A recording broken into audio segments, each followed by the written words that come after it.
Cerelac every day. Nestle, 100 years of good food, good life. Sa unang hirit at Cerelac, laging bright ang morning ni mommy at ni baby.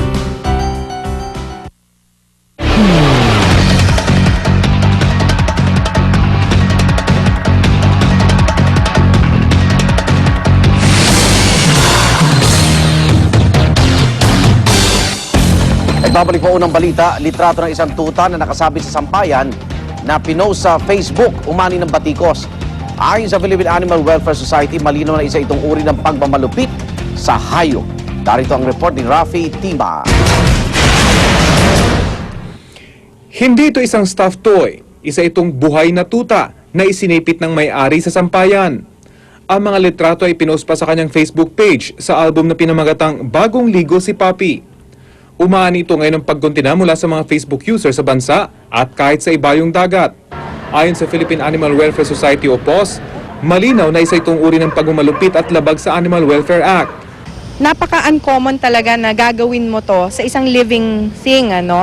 Hindi ka naman magpapatuyo ng bata sa sampayan, no? So, sinusuportahan lamang ng tuta yung kanyang weight. Ang nagsusuporta lamang sa weight niya, yung mga clothespin. So, isipin mo na lang na maraming nakaipit sa balat mo, masakit talaga yon.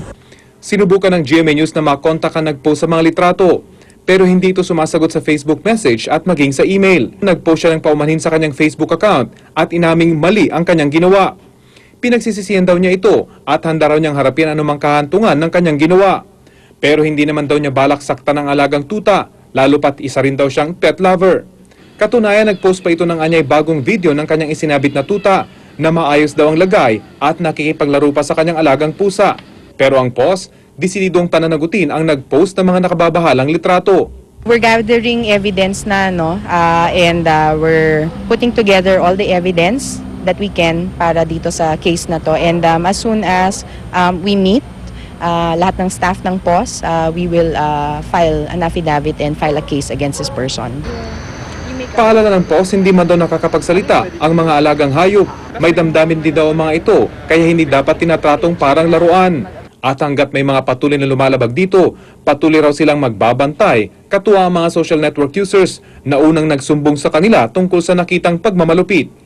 Para sa unang balita, Rafi Tima, reporting.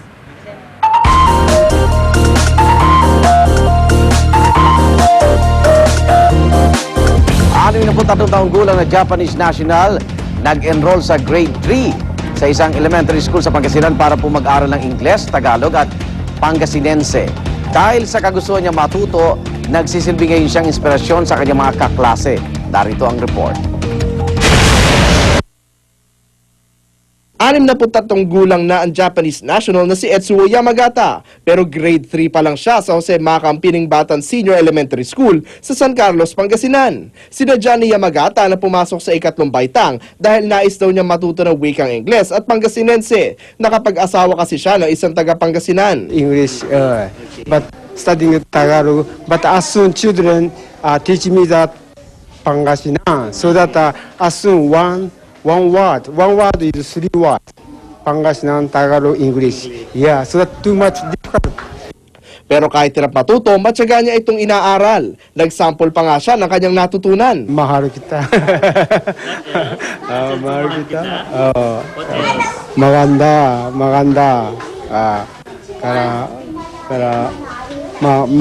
Maganda umaga, maganda gabi, maganda hapon. Pero hindi lang si Yamagata natutuwang mag-aral. Kahit kasi hindi siya naiintindihan ng kanyang mga kaklase, nagiging inspirasyon naman daw nila ang dayuhan dahil sa ipinakikita nitong tiyaga sa pagpasok muli sa eskwela. He is joining the grade 3 pupils. Kung ano yung ginagawa ng mga grade 3 pupils, yun din ang ginagawa niya. So he pulled the grass, he cleaned, he joined the flag ceremony, and all the activities in his school, nakikijoin siya. Para sa unang balita, James Velasquez, reporting.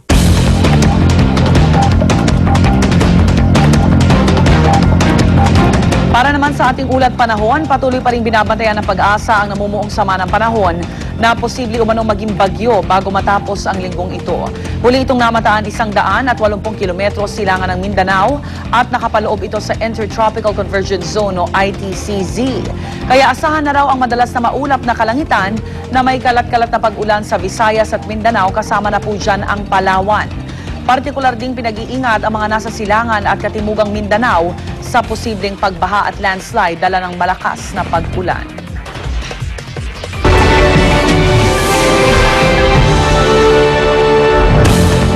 Isang may edad na lalaki nahulog mula sa ikasampung palapag ng apartment building sa China. Mabuti na lamang at hindi tuluyang bumagsak sa lupa ang lalaki matapos sumabit ang isa niyang paa sa grills ng bintana sa ika-8 palapag. Agad namang sumaklolo ang mga rescuer. Unang tinalian ng lubid ang paa ng lalaki upang masiguro ang kanyang kaligtasan sakaling matanggal ito sa pagkakasabit sa grills. Makapigil hininga po ang bawat kilos ng mga rescuer hanggang tuluyang nasagip ang lalaki. Sa ulat ng local media, galos lamang ang tinamo ng lalaki. Mga miyembro ng British Royal Family nagsama-sama sa pagdiriwang ng Garter Day. Ang okasyong ito ay pagbibigay pugay sa Order of the Garter na siyang pinakamataas na British Order of Chivalry. Kasama sa inabangan sa parada si Prince William. Taong 2008, nang bigyan ng titulong Royal Knight Companion of the Most Noble Order of the Garter si Prince William. Nagkaroon daw ng ilang sweet moments sina Prince William at Catherine, Duchess of Cambridge, sa okasyon. Kinilig at nag-blush pa raw ang prinsipe nang ngitian siya ng dukesa. Present din po sa pagdiriwang si Queen Elizabeth II kasamang asawang si Prince Philip. Solar-powered na eroplano ng Belgium lumipad na patungong France. Gamit ang 12,000 solar cells, ginagawa nitong kuryente ang enerhiyang nakukuha mula sa sikat ng araw. Kaya naman hindi na raw nito kailangan pangkargahan ng langis. 2003 pa nang simulan ang Solar Impulse Project na nagkakahalaga ng 19 million euros o katumbas na mahigit 5 billion pesos. Itatampok ang solar-powered aircraft sa International Air Show sa Paris.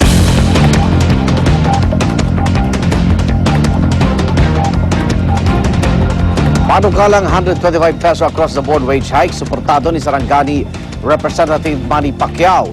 Bagamat nakakaangat na ngayon sa buhay, aminado ang pambasang kamao na dati rin niyang naranasan ang hirap ng pagiging isang ordinaryong manggagawa. Darito ang report ni Mariz Umali. I will wear yellow gloves as a symbol of unity and hope to end poverty. Gamit ang dilaw na gloves, minsan ang dinala sa mundo ng boxing ni Manny Pacquiao ang kanyang laban kontra kahirapan. Pinalawig pa niya ang kanyang kampanya.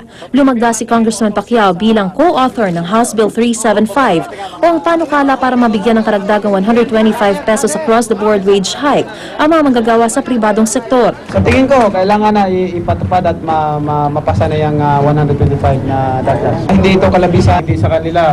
Hindi naman tayo uunlad. Aniya magandang tugon daw ito lalo't nagmahal ang mga bilihin. Nitong Mayo nga umabot sa 4.5% ang inflation rate, ang pinakamataas na antas ng paggalaw ng presyo ng mga bilihin sa taong ito. Bagamat isa na ngayong multimillionaire, ang hirap daw ng isang ordinaryong Pilipino, hindi raw lingid sa kanya na isang dating obrero.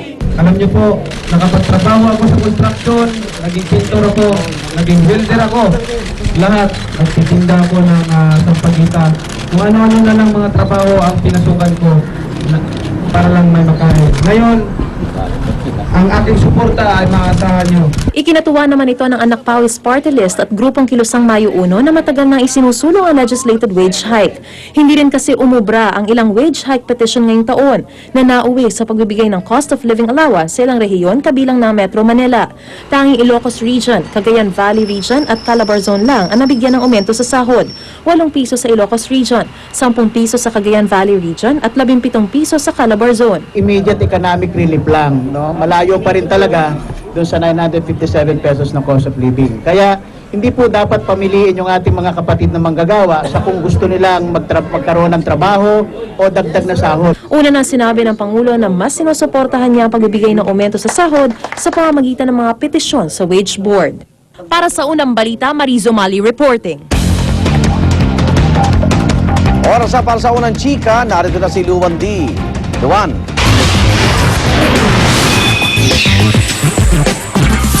Salamat, Igan. Luis de los Reyes mas napapalapit daw sa Starstruck alumni na si Enzo Pineda. Ano na nga ba ang real score sa dalawa? Narito ang ating unang chika.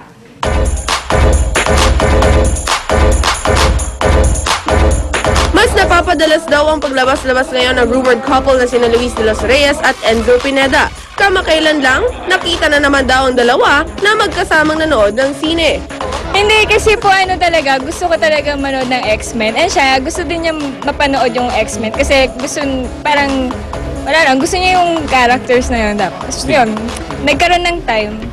Naging mabilis naman ang pagsagot ni Luis sa tanong kung sinagot na nga ba niya si Enzo. Hindi pa po. Samantala, matapos magbida sa Alakdana, umaasa raw si Luis na muli siyang mabibigyan ng lead role sa mga susunod niyang proyekto. Hopefully po, sana parang ang laki din kasi ng mga expectation sa akin ng mga tao. Tapos kailangan kong patunayan din sa mga bosses namin na talagang kaya namin. Natawa naman ang young actress nang tanungin namin siya kung suportado ba siya ng kanyang on-screen partner na si Alden Richards sakaling magkatuluyan sila ni Enzo. Opo, actually, kahit naman si Alden sinusuportahan din namin yung isa't isa.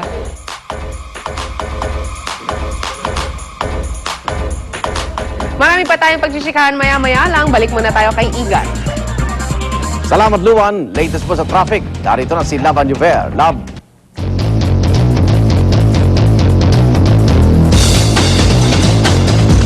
Maraming salamat, Igan. Mga kapuso, eto na po. Silipin na po natin ang kakalsadahan ng A. Bonifacio Avenue via GMA Traffic System.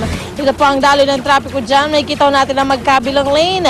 Yung pong medyo malayo sa inyong television na lane. Yung pong nasa kaliwa ay patungo ng EDSA at patungo ng Norte. At ang kanan ay patungo ng Blooming Treat. Tuloy-tuloy pa rin po ang daloy ng trapiko. At yung mga pahalang naman po mga sasakyan na dumadaan, yan naman ay patungo ng Makati area. Ang kanang bahagi naman pong video sa itaas, yan po yung EDSA Kamuning. Makikita natin ang napakahaba na pong pila sa mga oras na ito. Yan po yung sa kanang bahagi ng patungo ng Makati and South area, pati po yung babang bahagi, no? Nagkakaroon na rin po ng kabigatan.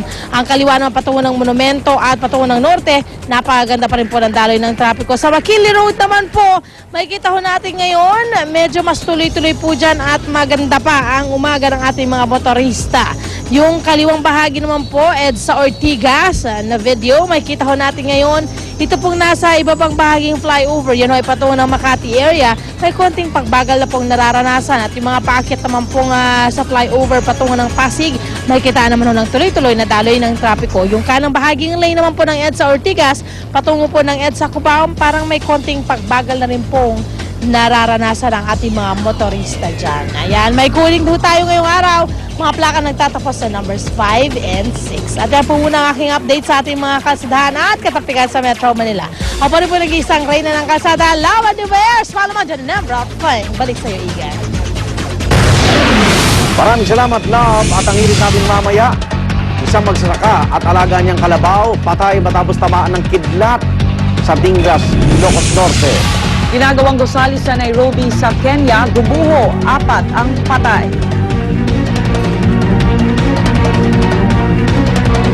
Narito na po si Nalina at Pia